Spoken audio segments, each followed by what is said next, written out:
Helper Heather, could you go and choose a story from the book nook, please? Yes.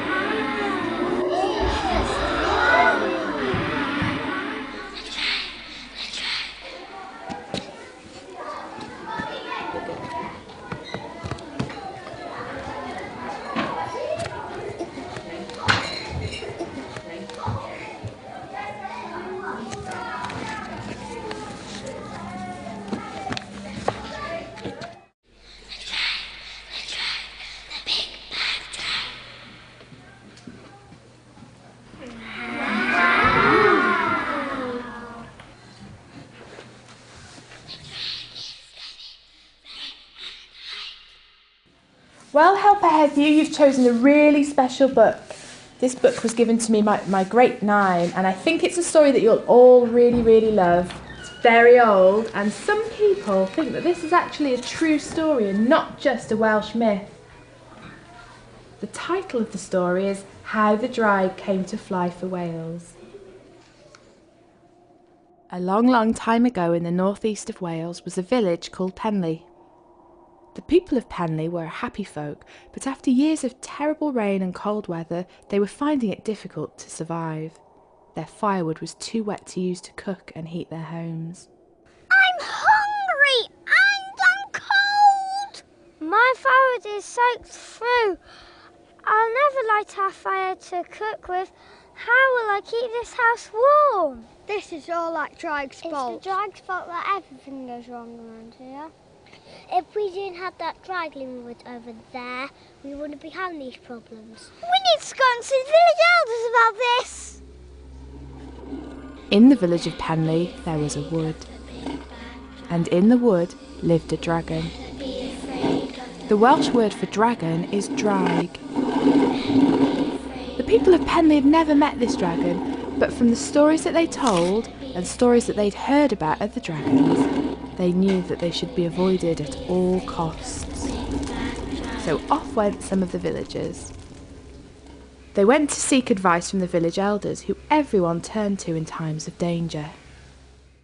We all think that the Draig is the reason for all the villagers' bad luck. Something has to be done to get rid of it.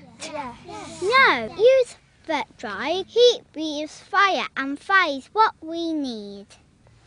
You mean bring the dragon to the village? Yes, our villager must go.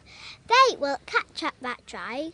We will use him to our advantage. You mean chain it up? What happens if it breathes fire on us? If we cover the head with a sack, it won't be able to. How can we choose someone? We can't force anybody. Oh yeah. Then the villagers will decide. Oh no! And decide is what they did.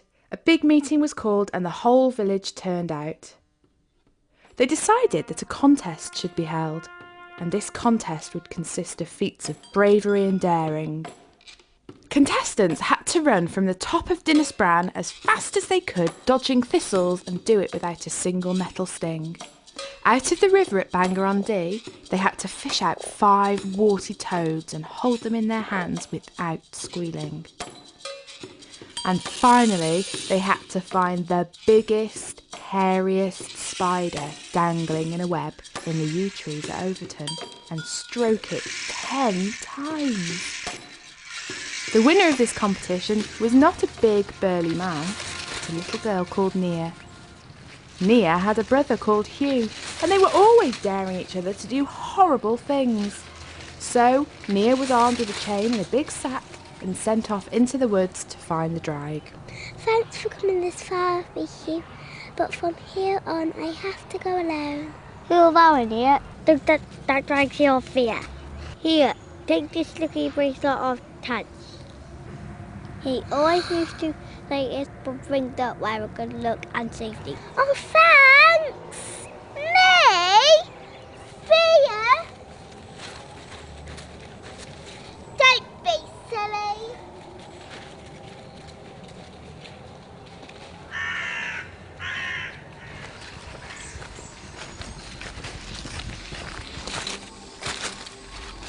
We better be afraid of the big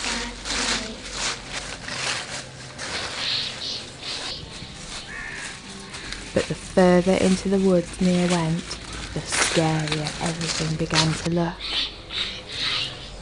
These woods look really scary. I must be brave. What's that noise? It didn't sound scary. It sounded sad. If someone was upset. Look, my dragon all alone. That Draig sounds sad, not scary. Maybe he needs our help.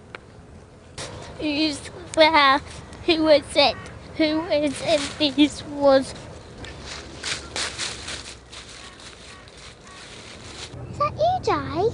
You didn't sound very scary. Please don't hurt me. What do you want? So Nia explained to the Draig why she was there.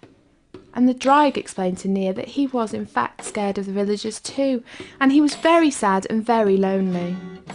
He'd always wanted to try and be friends with people, but they always ran away when he went near them. The Draig told Nia that he would help her and the villagers of Penly, but only if they would accept him as a friend and not hurt him or run away from him again. As they talked, a friendship was forming. Nia left the chains and sack on the ground, and the Draig and the little girl set off back through the woods towards the village.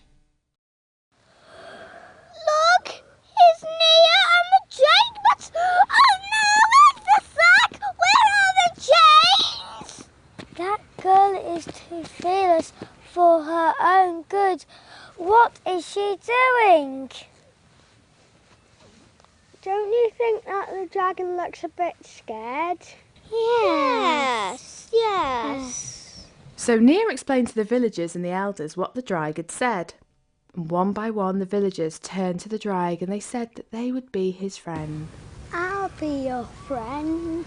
I'll be your friend. I'll be your friend. One by one each family welcomed the Draig into their home, and the Draig breathed fire onto the wet firewood, drying it out. Now everybody had a fire to cook with and warm their homes. Nia's family asked the Draig to live with them, and he quickly agreed. You need a new name. You're part of our family. Oh yes, please. I hate being called Draig. I think we'll call you Merlin from now on. All the villagers grew to love Merlin the Draig, and as a way of letting him know just how special he was and how much they loved him, they decided to paint a picture of him on their precious flag. And there it stayed. Whenever people visited the village and asked why they had a red dragon on their flag, then the story of Merlin was told. This story spread throughout Wales, and soon people came from all over the country to catch a glimpse of this wonderful dragon. Whoever met Merlin loved him, and soon all over Wales people had painted his picture on their flag.